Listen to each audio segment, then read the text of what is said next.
Crime alert, जुर्म के खिलाफ आवाज।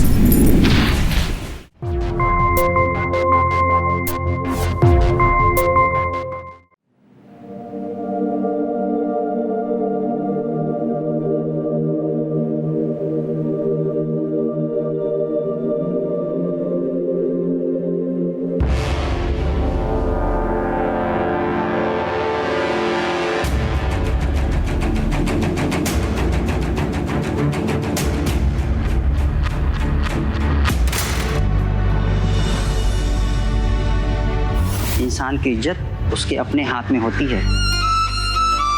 बेटा, अगर इस दुनिया में भगवान पर भरोसा है ना, तो कभी कोई गलत काम मत करना और ना ही कुछ गलत बर्दाश्त करना।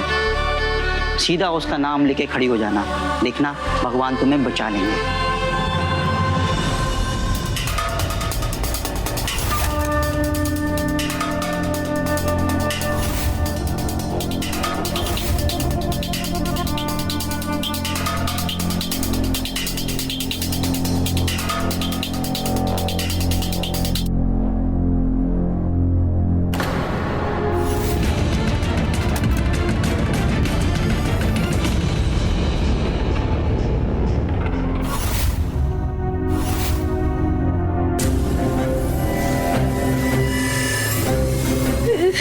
आते ना बचाने तो लाश बनकर पड़ी होती गटर में।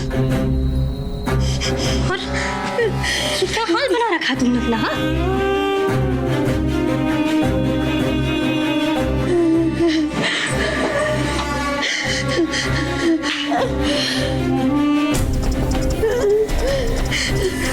ऐसी गंदी संदी पड़ी रहोगी तो हम तो बर्बाद हो जाएंगे ना। कौन खरीदेगा तुमको? हाँ,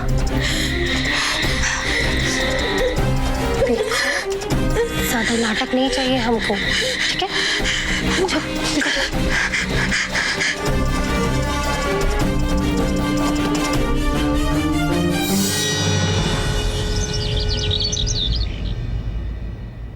श्यामली कहाँ है? वो गई होगी कपड़े सुखाने। श्यामली बेटा, श्यामली बेटा, बेटा तुम्हारे लिए कुछ लाया हूं, देखो।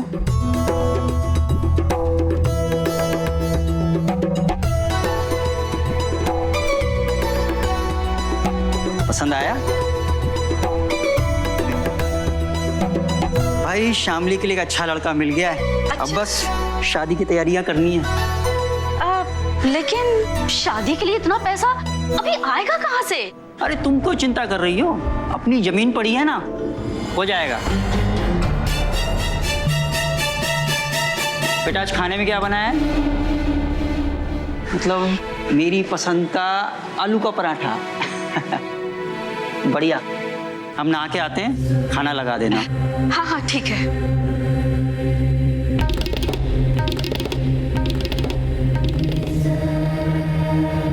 ये मुझे दे। हाँ। एक तो गूंगी, ऊपर से 28 पार। अरे तुझे लड़का नहीं गधा मिलेगा, गधा।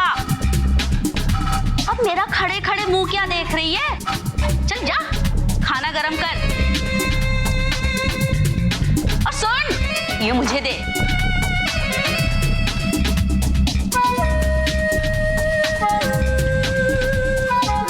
हम कुछ भी कर लेंगे, मगर शादी के लिए ये जमीन बिकने नहीं देंगे।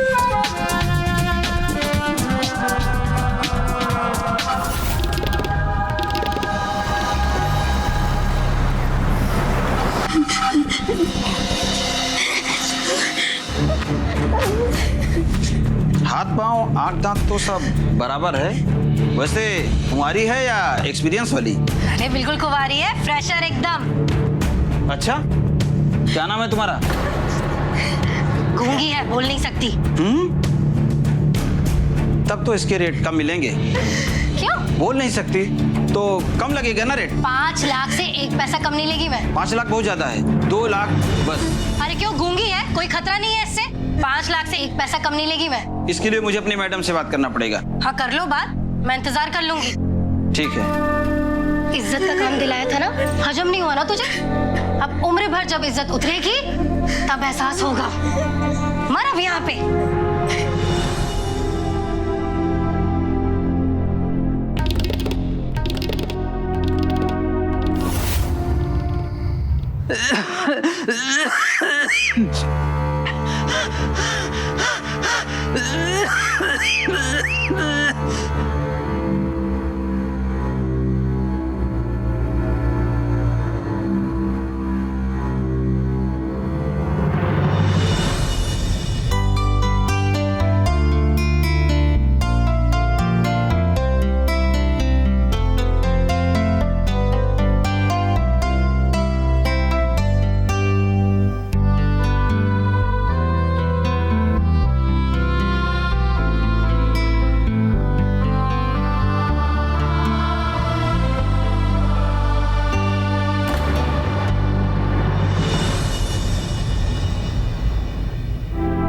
तुमसे कुछ बात करनी है।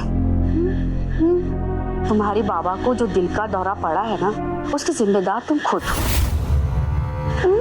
हाँ, वो लड़कों वालों ने कहा है कि लड़की गूंगी है, इसलिए दहेज बहुत देना पड़ेगा। बस इसी टेंशन में तुम्हारे बाबा को दौरा पड़ गया। अभी क्या है कि उनका ऑपरेशन कराना है और उनकी इलाज वगैरह में बहुत पैसा लगेगा। मेरी तो कुछ समझ में नहीं आ रहा है कि इतना पैसा कहाँ से आएगा। देखो, मुझे कहते हुए अच्छा तो नहीं लग रहा है, लेकिन एक रास्ता है। तुम्हारे बाबा का ऑपरेशन भी हो जाएगा और उनका इलाज वगैरह सब।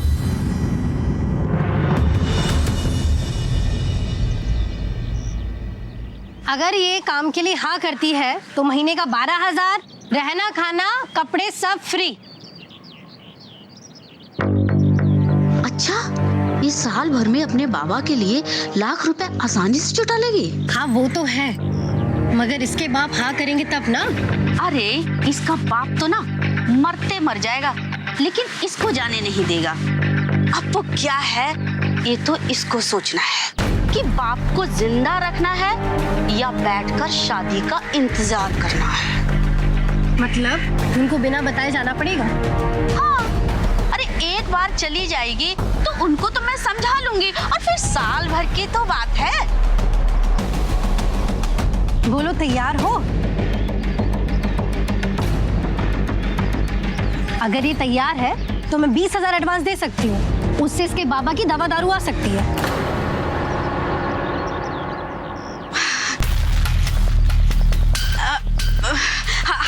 हाँ बोल दे बेटा। बोलो। हाँ हाँ हाँ हाँ बोल रही है हाँ। तो ठीक है, ये 10,000 एडवांस। कल जब इसको लेकर जाऊंगी तब बाकी 10,000 दे दूंगी। हाँ हाँ ठीक है ठीक है।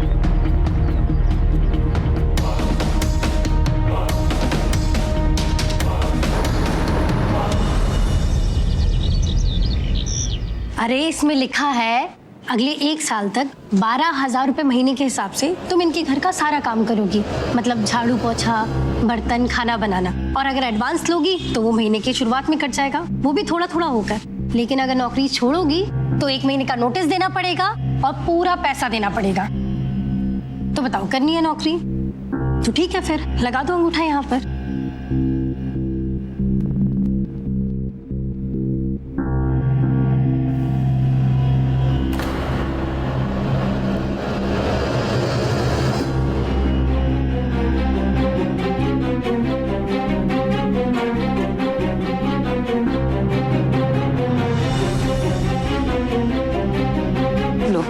मैंने तुम्हें पूरी पेमेंट कर दी, ठीक है?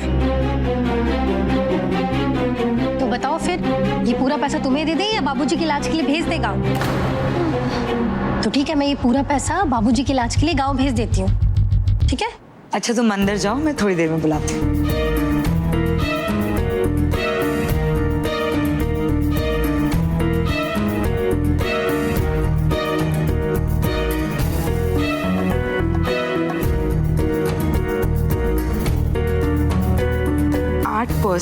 ब्याज में 5 लाख रुपए और 50,000 कैश इन एडवांस। और जब तक ये सब वापस नहीं करेगी, काम छोड़ के नहीं जा सकते। देखो, तुमने जितना पैसा मांगा मैंने तुम्हें दिया, लेकिन अगर इसके बाद कुछ भी हुआ ना तो याद रखना जिम्मेदारी तुम्हारी होगी। अरे मैडम, ना बोल सकती है ना लिख पढ़ सकती है। शुरुआत से पैर की जूती बनाकर रखना, औकात में रखना उसे अपनी, कहीं भाग भी नहीं पाएगी। ज्यादा बीमार तो नहीं पड़ेगी ना ये? अरे नहीं नहीं, गाँव की मजबूत लड़की है, जैसा खटाओगे वैसा खटेगी, कम खिलाओगे ज्यादा काम करेगी। और फिर अगर कुछ हो गया मैडम जी तो मैं तो हुई ना। हमारे देश में हर साल लाखों लड़कियों को उनकी मजबूरी का फायदा उठाकर किसी न किसी बहाने महानगरों में लाया जाता है। ह्यूमन ट्रैफिकिंग यानी कि जिस्म फरोशी सिर्फ हमारे देश में ही नहीं बल्कि पूरी दुनिया में प्रतिबंधित है। इसके बावजूद आज ये ड्रग्स और हथियार के बाद तीसरे नंबर का सबसे बड़ा ऑर्गेनाइज क्राइम है।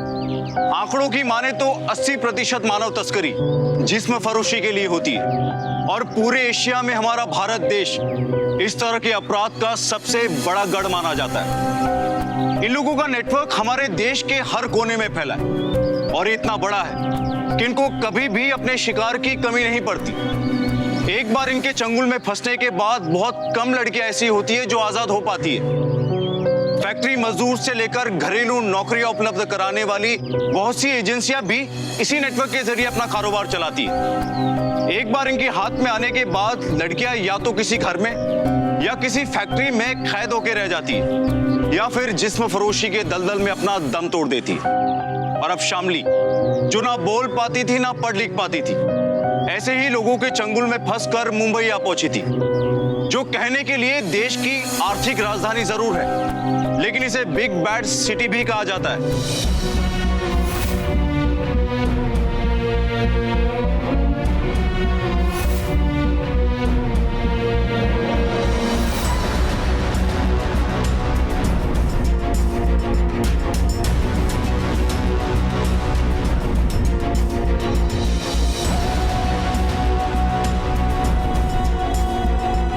शामली, कहाँ है तू?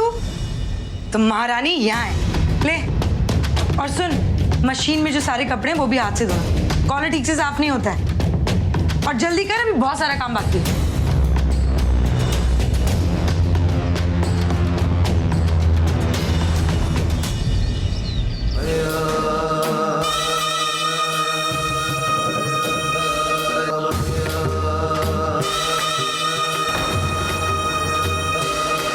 क्या देख रहे हो? बेबी, इसका फिगर बहुत अच्छा है। अब तुम इसके पीछे भी पड़ गए। तुम ना सुधरोगे नहीं। अरे सुधरने की क्या जरूरत है? अच्छा एक बात बताओ, इसका फिगर मेरे फिगर से भी अच्छा है क्या?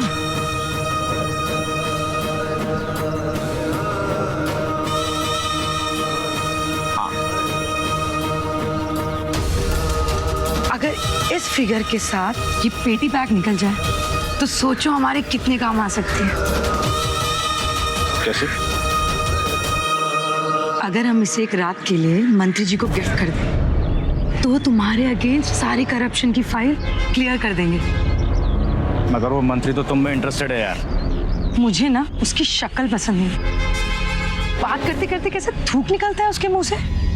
और वैसे भी वो मुझ में इंटरेस्टेड नहीं है, वो मेरे फिगर में इंटरेस्टेड है। एंड जस्ट थिंक, अगर उससे मुझसे बेटर फिगर मिल जाए और अच्छी दारू तो मेरे ख्याल से वो खुश हो जाएगी। It's a good idea. मगर उसकी इतनी उम्र हो गई है, ये तो पता कर लो कि वो कुंवारी है या नहीं। इसमें कौन सी बड़ी बात है, मैं अभी पूछ लेती हूँ। तुम बेडरूम में जाओ। ठीक है।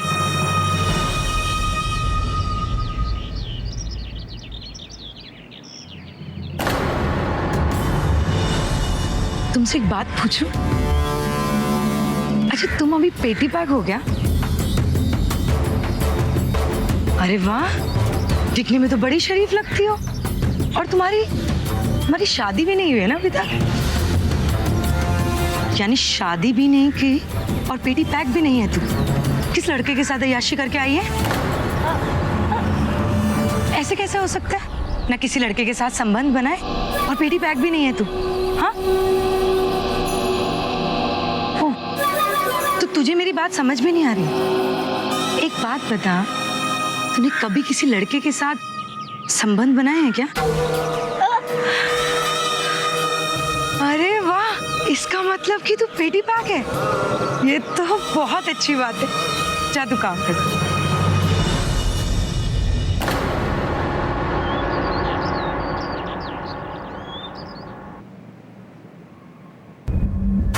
सुनो, मैंने पूछ लिया उससे, वो कुंवारी है। It's good news. पर क्या वो मंत्री जी के पास जाने के लिए तैयार हो जाएगी? तैयार होगी नहीं, लेकिन तैयार करना पड़ेगा। उसमें तो तुम एक्सपर्ट हो।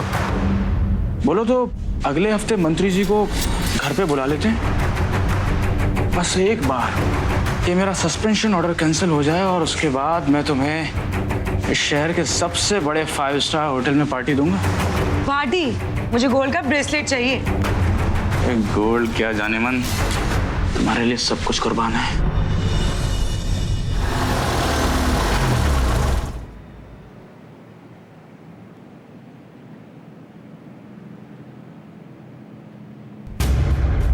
दीपा बता रही थी कि तुम्हारे पिताजी बीमार हैं, तो उनके इलाज में तो बहुत खर्चा लगेगा ना। देखो, अगर तुम चाहती हो तो मैं तुम्हारी तनख्वाह बढ़ा देती हूँ, लेकिन उसके लिए तुम्हें मेरा एक काम करना पड़ेगा। देखो, हमारे घर में ना एक बड़े साहब आने वाले हैं, मंत्री हैं वो। बस तुम्हें उनके साथ एक रात बितानी है। देखो, जैसा वो कहेंगे ना बस वैसा करना, और सुबह तक सिर्फ इतना फर्क पड़ेगा कि तुम कुंवारी नहीं रहो। बोलो, करोगी ना? अच्छा सुनो, अरे तेरी प्रॉब्लम क्या है? वो चरित्रवान, तेरी औकात नहीं है कि तू मुझे मना करे। मैं जो बोलूंगी ना वो तेरे को करना पड़ेगा, समझी?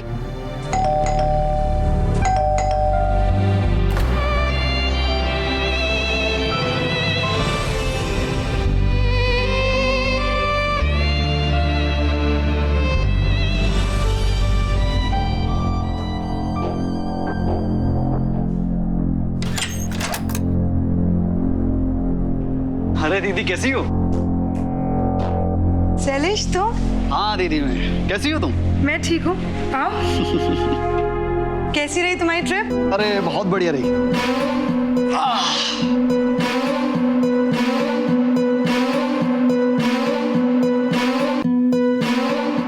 काम वाली है, अभी 2-3 दिन पहले रखा है। क्या नाम है तुम्हारा? गूंगी है, बोल नहीं सकती। काफी सीधी सादी लगती है। सीधी सादी, एक नंबर की मक्कार और एहसान फरोमोश औरत है। जा चाय लेकर आ, कि धोबी को कपड़े बाद में दे देना।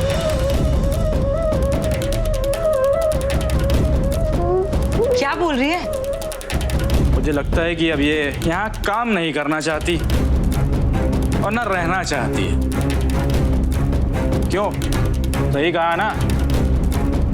रहना नहीं चाहती मतलब? अरे 5 लाख का लोन दिया है और 50,000 रुपए कैश। जो तुम बोल रही हो दीदी, उसका कोई सबूत है तुम्हारे पास? हाँ है, लो इसी से पूछवाती हूँ। सुन, जब दीपा तेरे को छोड़ने आई थी तो दीपा के हाथ में मैंने तेरे बाप के लिए 50,000 रुपए कैश दिए थे। दिए थे ना? बोल, दिए थे ना? देख लिया। और ये 5 लाख का क्या चक्कर है? मुझे पता था ये पुलिस वाले ना बाल की खाल निकालते हैं, इसलिए मैंने इससे 5 लाख का अग्रीमेंट साइन करा लिया था। दिनेश, आप जाकर जरा वो अग्रीमेंट लेकर आओ। अभी दूध का दूध और पानी का पानी हो जाएगा। इसके हिसाब से तुमने इस बात पर अंगूठा लगाया है कि तुमने दीदी से 5 लाख रुपए लोन और 50,000 रुपए एडवांस लिया है।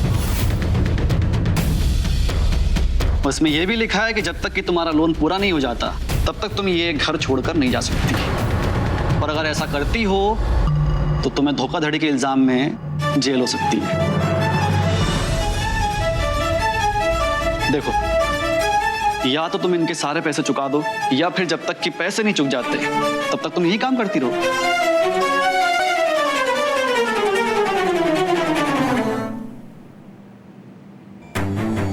चरित्रवान औरत, अगर तेरा नाटक खत्म हो गया तो काम कर ले। हाँ?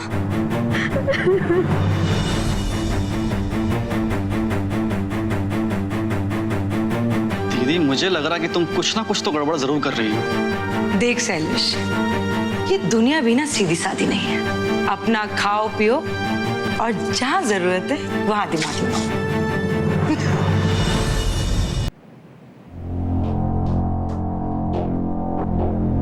ये ले। क्या हो गया? नहीं खाएगी? तेरे को पता भी है क्या खिला रही हूँ तुझे? ये देख, ये देख, ये बासमती राइस है, 240 रुपए किलो आते हैं। और ये जो रोटी देख रही है ना, ये मल्टीग्रेन आटे की रोटी है। और ये पनीर ब्रांडेड पनीर है। और पता है किसमें बना है ये? तेरे बदबूदार गांव के सरसों के तेल में नहीं, ऑलिव ऑयल में बना है। बाहर देश से आता है ये। अब तेरे लिए खाना अलग से बनाएंगे, यही झूठा खाना पड़ेगा तुझे। देख, मेरी बात मान ले, नहीं तो तेरी जिंदगी ना मुंबई के गटर की तरह बना दूंगी। समझी मेरी बात? हाँ?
खाना नहीं खाया तुमने? हाँ, देखो दीदी के कॉन्ट्रैक्ट पेपर पर तुमने अंगूठा लगाकर बहुत बड़ी गलती कर दी, जिससे बचना बहुत मुश्किल है। तुम यहां से निकलना चाहती हो ना, तो फिर तुम मुझसे दोस्ती कर लो। मैं तुम्हें यहां से बाहर लेकर जाऊंगा। करोगी दोस्ती मुझसे?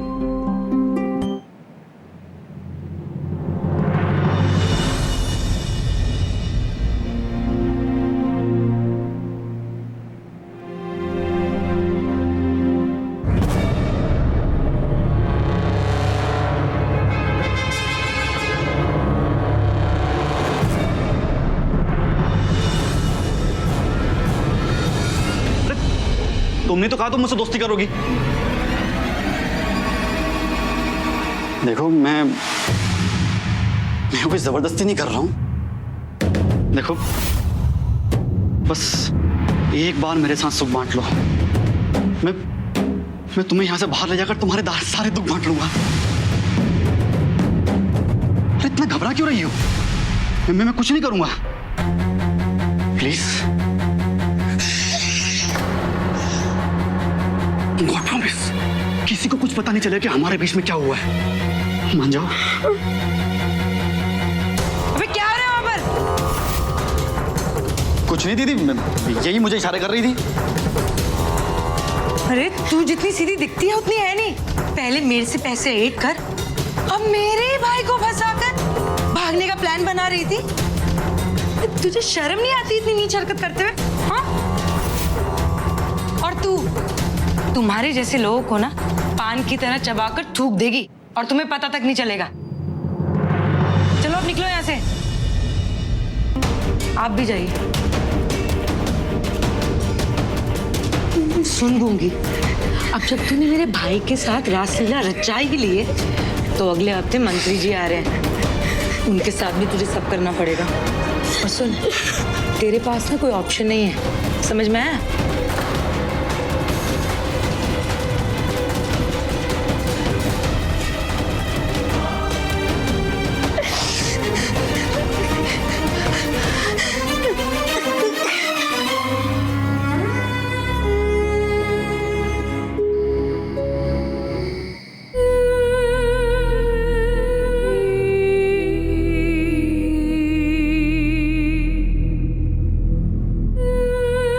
जब तूने मेरे भाई के साथ रासलीला रचा ही लिए तो अगले हफ्ते मंत्री जी आ रहे हैं, उनके साथ भी तुझे सब करना पड़ेगा। और सुन, तेरे पास ना कोई ऑप्शन नहीं है।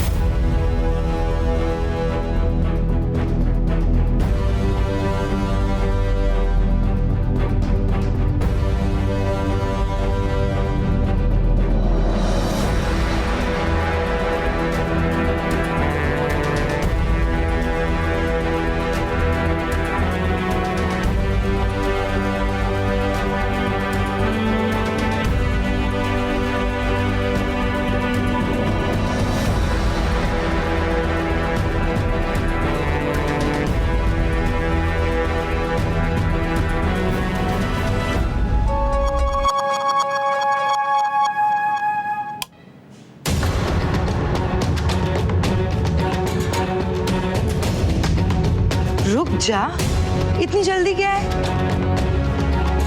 ऐसे आधी रात को तो कोई चोर ही भागता। बता क्या चुरा के भाग रही थी? क्या है इसमें? दिखा, दिखा।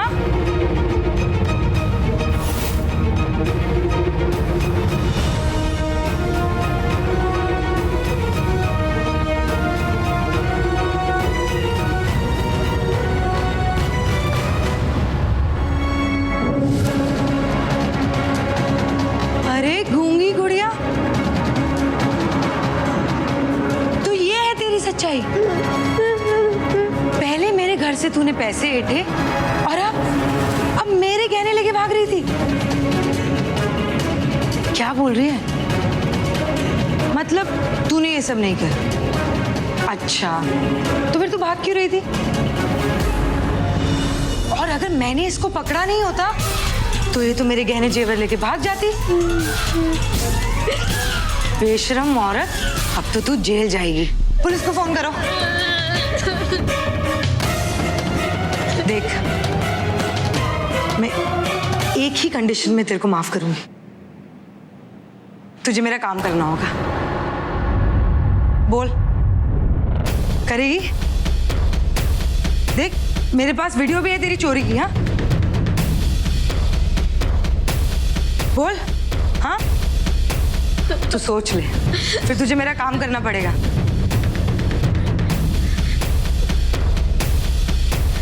चल मेरे साथ, चल।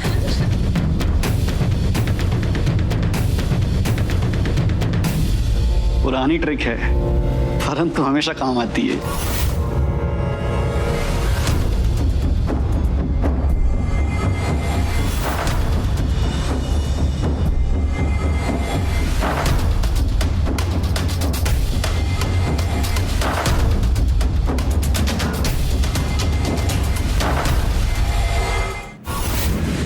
ट्रिक तो ठीक है, लेकिन पता है उसकी प्रॉब्लम क्या है? उसके फालतू के संस्कार। उसके चक्कर में वो आसानी से मानेगी नहीं। शर्त लगा लो, पुलिस का खौफ संस्कार को पसीना बनाकर बहा देता है।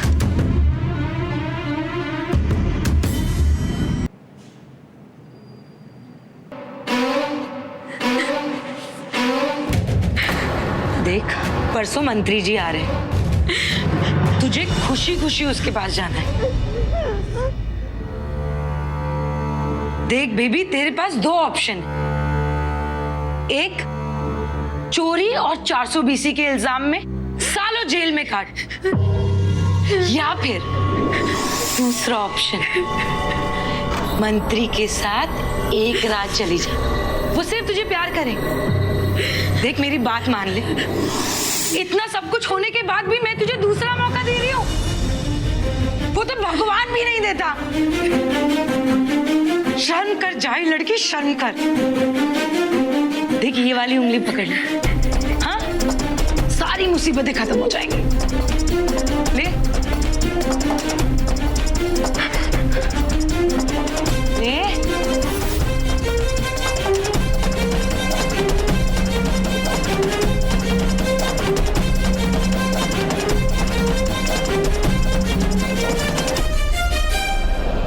मतलब तुझे जेल जाना मंजूर है? हाँ, कैसी बेवकूफ औरत है, बिल्कुल भी अकल नहीं है। तभी तो तुम जैसे लोग तानिया, गरीब पैदा होते हैं और गरीब मरते हैं। Tania please stop it. तुम जानते हो कि क्या कर रही हो तुम? इस लड़की ने 3 दिन से कुछ खाया पिया नहीं है। अगर तुम इसे इस तरह से मारोगी तो ये मर जाएगी। Shut up, Dinesh. ये सब कुछ तुम्हारी वजह से हो रहा है।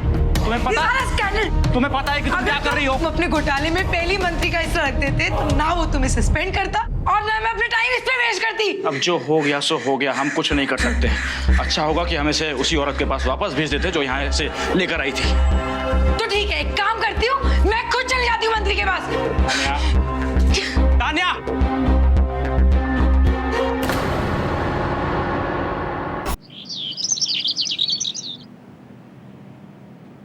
जरा शर्म नहीं आती ना तुमको?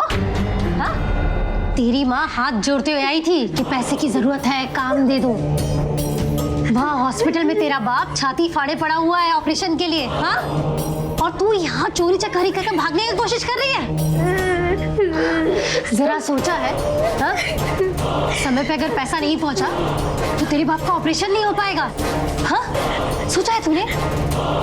तुम जैसी लड़कियों की वजह से ही कहते हैं कि लड़की पैदा नहीं होनी चाहिए। सुन मेरी बात ध्यान से सुन।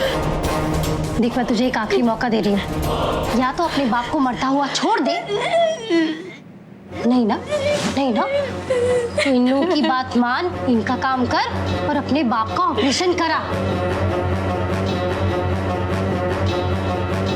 समझ मेरी बात को, समझी? देख, मैं अभी भी तुझे 2 ऑप्शंस दे रही हूँ। एक तेरे बाप की जिंदगी और दूसरा तेरी फिजूल की जिद।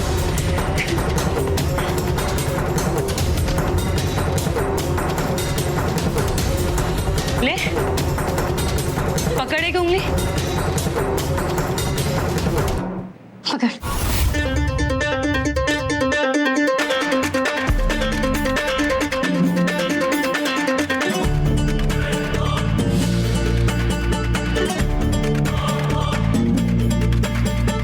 शाबाश।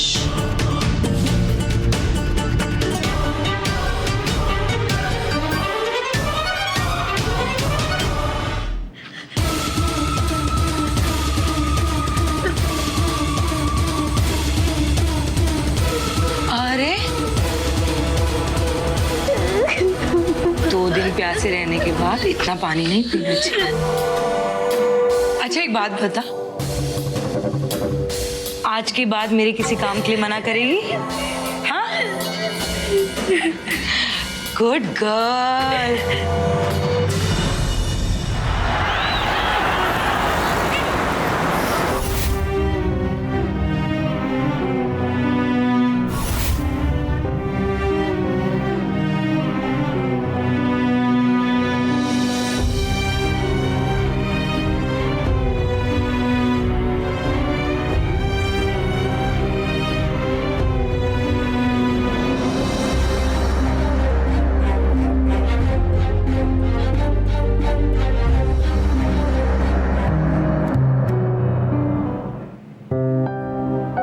कहने के लिए तो आंकड़ों में मुंबई की आबादी 1,84,00,000 से भी ज्यादा है, लेकिन अफसोस और हैरानी की बात यह है कि इसके बावजूद यहाँ इंसान अक्सर अकेलेपन का शिकार होता है और अकेले ही अपनी लड़ाई को लड़ने की कोशिश करता है। किसी के पास इस बात की फुर्सत नहीं है कि वो एक पल भी रुककर किसी की मदद कर दे या किसी का दुख दर्द बांट ले। हम इसे सिर्फ एक सामाजिक विडंबना कहकर छोड़ नहीं सकते, क्योंकि बहुत से अपराधों की जड़ में ये अकेलापन ही जिम्मेदार होता है और मानव तस्करी जैसा संगठित अपराध करने वाले लोग हमारे इसी अकेलेपन का फायदा उठाकर न केवल अपने अपराध को अंजाम देते हैं बल्कि अधिक ताकतवर भी साबित होते हैं। और इस करीब 1.25 करोड़ की आबादी वाले शहर में शामली के पिता अकेले ही अपनी खोई हुई बेटी को खोजने आ गए थे और अकेले ही अपनी लड़ाई लड़ रहे थे और उन्हें उम्मीद थी कि इस बड़ी आबादी वाले शहर में कोई तो होगा जो उनकी मदद करेगा और वो अपनी बेटी को खोज पाएंगे।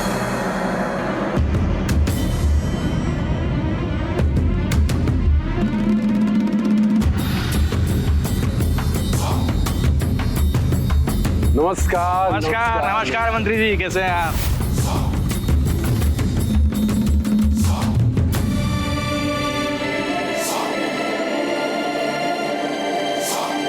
देख कितनी सुंदर लग रही है। देख मंत्री जी ना बड़े और अच्छे आदमी हैं। अभी आएंगे और मैं तुझे उनके पास छोड़ दूंगी। उनको बस प्यार से खिलाना पिलाना, और वो जो भी करे उन्हें शांति से करने देना है। अरे टेंशन मत ले, 2-4 घंटे में चला जाएगा मुंह छुपाते हुए। मैं तो तेरा नसीब खोल रही हूँ, तेरी तनख्वाह बढ़ा रही हूँ और काम आधा। चल।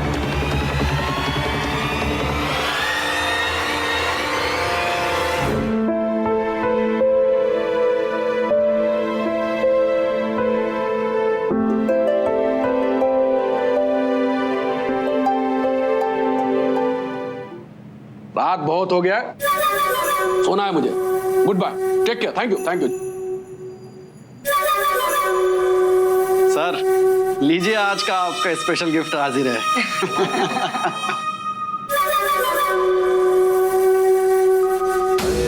धन्यवाद श्रीमान, धन्यवाद, थैंक यू सो मच। ये लोग बता रहे हैं कि तू एकदम कोरा कागज है।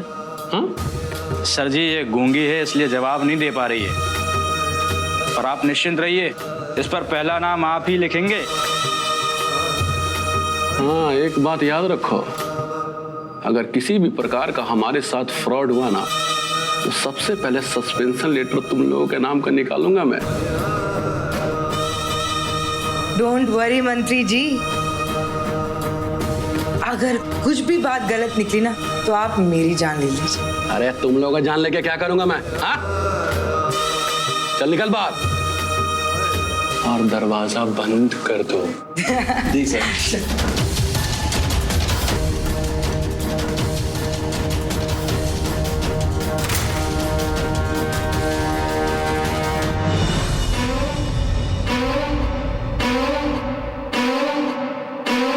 देखने में एकदम मस्त है, बिल्कुल गुलाब की तरह है। गूंगी है ना, बोलती नहीं है।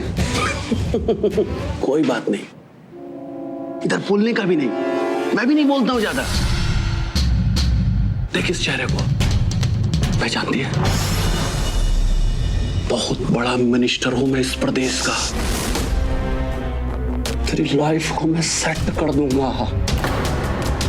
बस एक बार मेरी बाहों में आ जाओ। पता है तुझे, यहाँ पर एक खाऊ गली है, वहाँ फर्स्ट क्लास कबाब मिलता है। उस कबाब की खासियत ये है कि जैसे मुंह में डालो घप से अंदर, बिल्कुल मक्खन की तरह। देख, जैसे जैसे मैं तुझे छू रहा हूं, वैसे वैसे तू मेरी गर्मी से पिघल रही है। इंसान की इज्जत उसके अपने हाथ में होती है।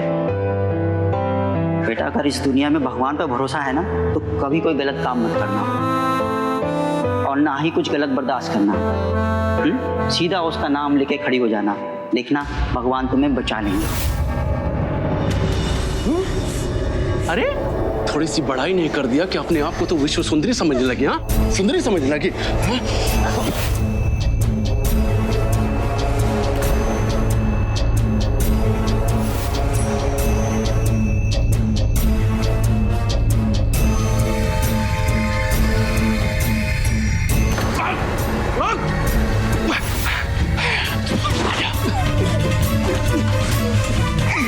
तुझे रानी बना दूंगा।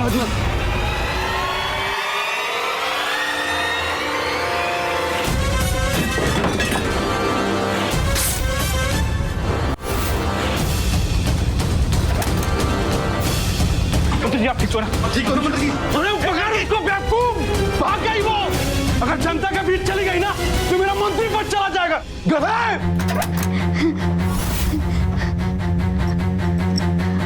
ए लड़की रुक जा! अरे बेवकूफो गधो, मेरा मंत्री पद चला जाएगा। अरे पकड़ उसको यार, मेरा मंत्री पद छिन जाएगा। एक काम कर, उस लड़की का फोटो है, सेंड कर जल्दी। जल्दी फोटो मैं भेजता हूँ। जल्दी दे। अरे फास्ट, मरने का दिन आ गया है। मंत्री पद गया ना, तो फिर देखना बेटा तुम लोगों का क्या हाल करता हूं मैं। हाँ हेलो,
हमारी बिटिया है साहब, रात दिन इसे ही खोज रहे हैं, मदद कीजिए साहब। अब साफ साफ बताओ कि क्या हुआ था। साहब ये चिट्ठी। बाबा हम अपनी मर्जी से शादी करना चाहते हैं, इसलिए जा रहे हैं। हो सके तो हमें माफ कर देना। आपकी बेटी शामली। मतलब साफ है, वो अपनी मर्जी से शादी करना चाहती थी इसलिए भाग गई। नहीं साहब, ये चिट्ठी हमारी बिटिया ने नहीं लिखी है। क्यों नहीं लिख सकती? साहब वो पढ़ना लिखना नहीं जानती थी। अरे हो सकता है वो जिससे शादी करना चाहती हो उसने लिख के दी हो। नहीं साहब, मैंने आस पड़ोस गांव वालों सबसे पूछताछ की, मेरी बेटी ऐसी नहीं थी। और हम अपनी बेटी को अच्छी तरह से जानते हैं साहब। वो गूंगी जरूर थी, मगर उसकी आंखें सब बता देती थी। साहब ये किसी की साजिश है। चलो मान लिया कि ये किसी की साजिश है, बट तुम्हें कैसे पता कि वो मुंबई ही आ रही है? साहब गांव वालों से पूछताछ करने के बाद हम स्टेशन मास्टर के पास गए, तो उन्होंने बताया 23 तारीख को जो हमारे स्टेशन से ट्रेन मुंबई आती है ना, उसमें हमारी बिटिया का रिजर्वेशन था और वो अकेली थी साहब। उसका कोई फोन नंबर है? साहब हमारे पास ही मोबाइल नहीं है, तो उसे कहाँ से देते। अच्छा कौन सी ट्रेन से आई थी वो? गोरखपुर सुपरफास्ट एक्सप्रेस साहब। गोरखपुर एक्सप्रेस। ये ट्रेन लोकमान्य तिलक टर्मिनल्स जाती है। तुम एक काम करो, इनकी बेटी का फोटो लो और रेलवे स्टेशन जाओ, वहां का सीसीटीवी फुटेज चेक करो, कुछ ना कुछ जरूर मिलेगा। Okay sir. बड़ी मेहरबानी साहब।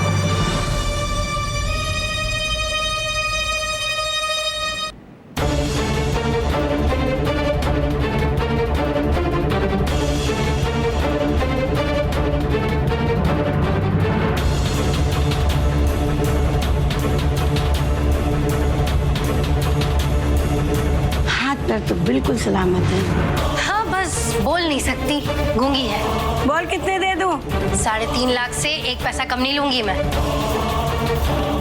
चल ले पकड़ गिन ले। ले जाओ इसको। चल ले चल।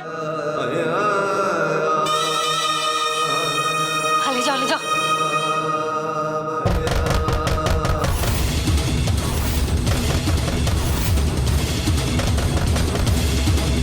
तुम्हारा कोई आदमी है क्या?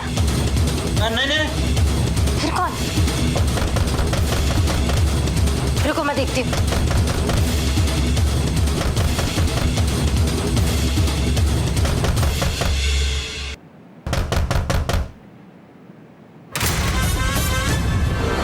तुम कौन हो?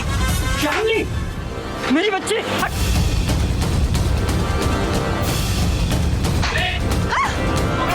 तो ठीक है ना?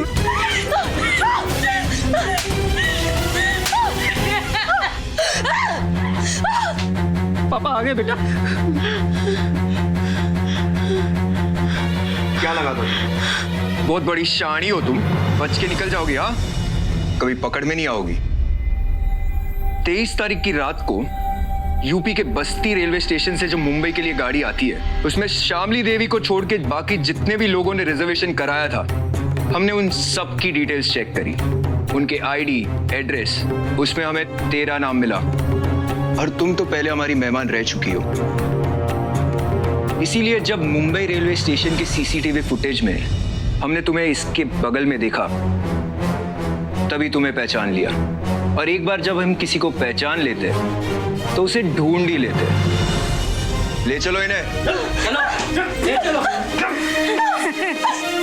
थैंक यू इंस्पेक्टर साहब। ये तो हमारा फर्ज था।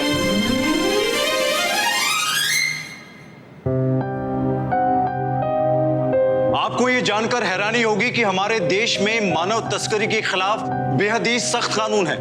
इसके बाद भी वर्ष 2009 से 2014 के बीच ह्यूमन ट्रैफिकिंग के मामलों में लगभग 92% की बढ़ोतरी हुई। और इसकी एक बड़ी वजह इसका बहुत अधिक मुनाफे का धंधा होना है। अशिक्षा और गरीबी इस तरह के अवैध व्यापार के लिए किसी फसल की तरह काम करती है। ये शायद शामली की गरीबी और अशिक्षा ही थी जिसके कारण वो इन लोगों का इतना आसान शिकार बन गई। काश कि उसके पिताजी ने उसे थोड़ा बहुत पढ़ना लिखना सिखाया होता। वो बोलकर नहीं तो कम से कम लिखकर लोगों से मदद मांग सकती थी। दीपा की गिरफ्तारी के बाद इस केस से जुड़े सभी लोगों की गिरफ्तारियां हुई। शामली की सौतेली मां रेखा, तान्या, दिनेश, शैलेश और नेताजी सभी एक के बाद एक पुलिस के हत्थे चढ़े और अब अदालत में इन पर मुकदमा चल रहा है। दूसरी तरफ उमेंद अपनी बेटी को लेकर वापस अपने गांव लौट गए, जहां शामली की शादी भी हो गई और अब वो एक बेहतर जिंदगी बिता रही है। इसी के साथ मैं गिरीश जैन क्राइम अलर्ट के इस एपिसोड में आपसे विदा लेता हूं। फिर मिलूंगा ऐसे ही किसी अपराध से आपको अलर्ट कराने। तब तक be alert, be safe. Crime alert, जुर्म के खिलाफ आवाज।